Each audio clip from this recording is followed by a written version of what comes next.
posting a series of videos highlighting an employee in each department that has had an interesting and/or progressive career path within the city of Boynton Beach.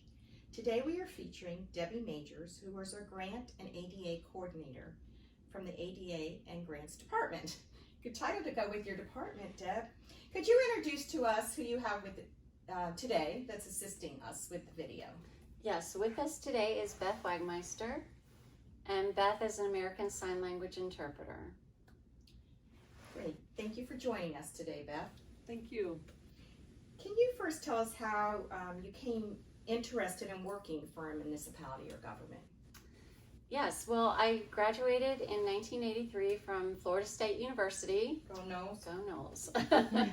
And in our classes, they give you a little bit of an insight of different types of career paths to go into.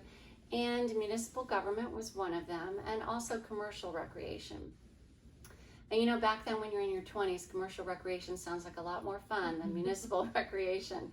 It was a little more glamorous, a little more going on, beautiful resorts to work at. So that's where I started.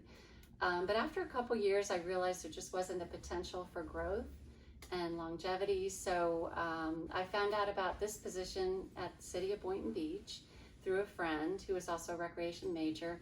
And I came over and interviewed for it, and I got the position. It was an entry-level position, a recreation supervisor 1, but it was full-time. So I was able to get the benefits that I was really needing at that point in my life. Excellent. And since that time, and that's been how many years, did you say? I've been with the city of Boynton Beach 33 years. 33 years. Yeah, and never planned to stay probably more than a couple of years, because that's kind of what you do when you're in your 20s. You know, you're looking for your path in life, and you know, I just, there's always been new opportunities at the city, whether it's in the same department or a different department, just taking advantage of the opportunities. I was able to feel like I've had new jobs, even though I've been able to stay at the same place.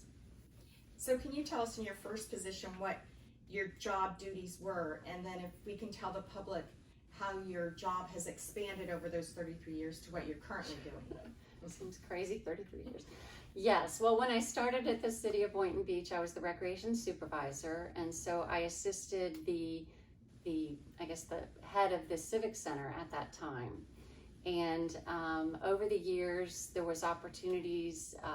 Our city manager wanted to focus on grant funding, so as the recreation supervisor, I started writing some grants for the recreation department. And then again, opportunities opened up about a year, 2 years later, took on more of a role citywide with grant funding, working with the departments, and then did a little bit of special event planning along the way, had a couple of kids, got married, had a couple kids, and I even met my husband at the city, so you never know what's going to happen at work, but love was there. So we got married and had some kids, and then my position changes again, where in 2015, the city had a renewed focus and interest on accessibility. The Americans with Disabilities Act was celebrating its 25th anniversary.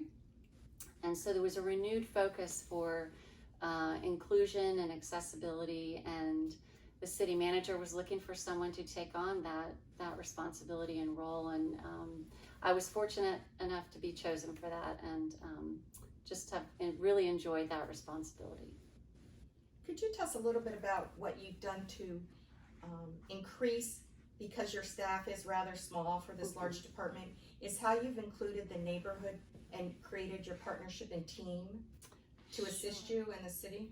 Sure. Well, one of the quotes that I have heard that kind of stuck with me is, "Nothing about us without us."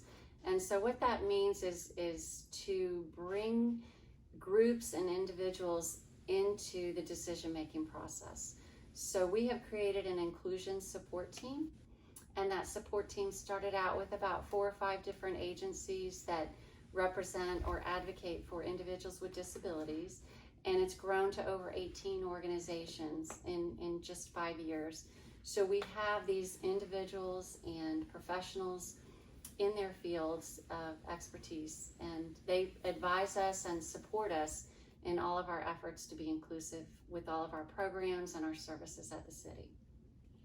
And thankfully, very thankfully, Debbie meets with them, what, on a monthly basis, Deb? Yes, we correspond every day that we need to, and we do have meetings every other month, so we can keep in touch with what all of these organizations are doing. They can support us in our efforts, and especially this year when things have been more virtual, we're doing a lot more collaborations on how to kind of adjust and shift to that new way of doing things. And we talked a little bit about the community and getting them engaged in your department, but you have also built a very successful internal team. And can you tell the public a little bit about when you meet with them? And you've also taught them many things, and Beth's here to attest to one, but could you go through that, like how you've trained our employees to be inclusive and accessible, or departments that you've worked with? Sure, we're always looking for creative ways to bring about more awareness. And so we have ADA liaisons, which are individuals in each department in the city, which we share information with. We've provided training for.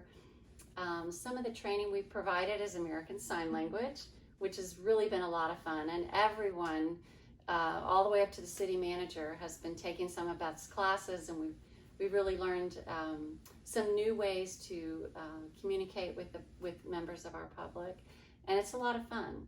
We've also learned how to create accessible documents for our website. We've increased our website's accessibility over the years. As technology improves, the city is very innovative, and we usually will be getting what is the latest and greatest, so we can make sure that we're not leaving anybody out. There have been multiple teams throughout the city where we've engaged in walks and in fundraising and awareness activities. We had Dress Down Fridays where we could wear jeans and make a donation to one of our local agencies that supports individuals with disabilities, and so much more. It's been a lot of fun. And I think it's important for the public to know that our front line, such as our police and fire department, what we've done to assist them if they are called or have to help an individual. Right. And we've done a couple cutting edge, I think, things, and I'd really love for you to share that with the public. We certainly have. Our police department has been an amazing partner with our Office of Accessibility here in Boynton, and we have worked with them to put communication cards in each of their vehicles that helps them. It's like a picture kind of card that's laminated for effective communication to help when they're maybe engaging with someone in the public that might not use English as a first language, or that might need assistive technology. We also have given out to our citizens who are deaf some additional, it's called pullover pal, and it's something they can put over their car door window if they're ever pulled over, and inside that they can put their personal information, such as a license and registration, so when the officer approaches, the officer can see immediately that this individual is identifying themselves as deaf. So that gives both of them a level of comfort when interacting with each other. We've also provided our officers booklets to show them basic signs for sign language. We've done autism training, provided autism training for law enforcement officers. And there's so many more things. We have video remote interpreting iPads that we provide at the police station. We also have them at the library and at the cultural center or civic center, and also City Hall. So we're always looking for best practices through, again, our inclusion support team. Those agencies in the community kind of alert us as to what would be the things that we can do as a municipal government to make sure that we're providing our best services possible. Thank you, Debbie. And just to end, we have a new City Hall, well, a new town square actually, and Debbie was on the initial team of finding ways in which our town square would be accessible for all and be inclusive. So if you could just tell a couple of the things that I noticed some work going on in the front doors as well today, Yeah. which I know is Debbie's dedication to that. But also maybe in the restrooms, the playgrounds, the front door, the screen that we eventually will have, if we can just go over some of the new things that we'll be having in our new town square. Sure. Well, starting outside with the playgrounds, we have two amazing playgrounds out on the east and west sides of the Cultural Center and the Children's Schoolhouse Museum. They are accessible playgrounds, and there's many play features out there. I had so much fun when it was first opening up, running around, checking it all out. And not only does it look exciting, but it is when you see the features that children who maybe have a mobility disability can also get in there and interact and participate. There's auditory stimulations, there's spinners, there's climbing apparatus. There's so much to do out there, and it's all accessible.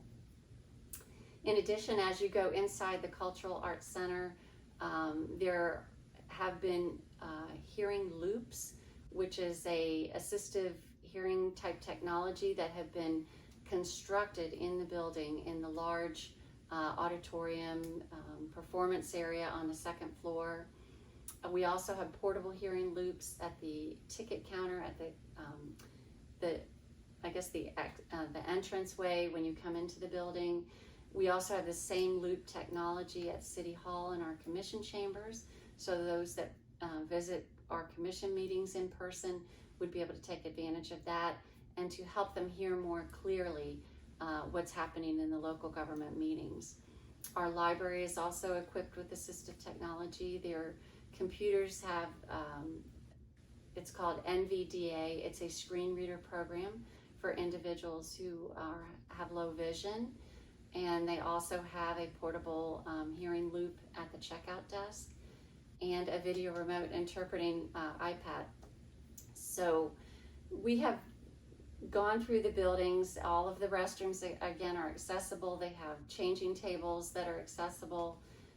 We do have push pads on the doors to get in, so you don't have to worry about holding a door open for that purpose.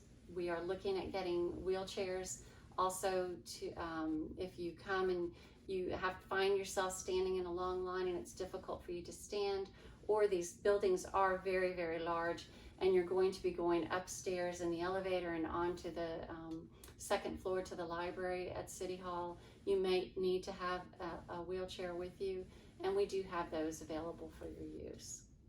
Such an exciting time, and we really do. Debbie, I know you have multiple other things to share with the public. If you could, as we end, tell the public our website where they can obtain further information, and also about your Facebook page. Yes. Well, if you want to come and get more information about the accessibility here in Boynton Beach and how you can become part of what we're doing to increase inclusion in our beautiful city, it's www.boynton-beach.org, and you can email us at adabbfl.us.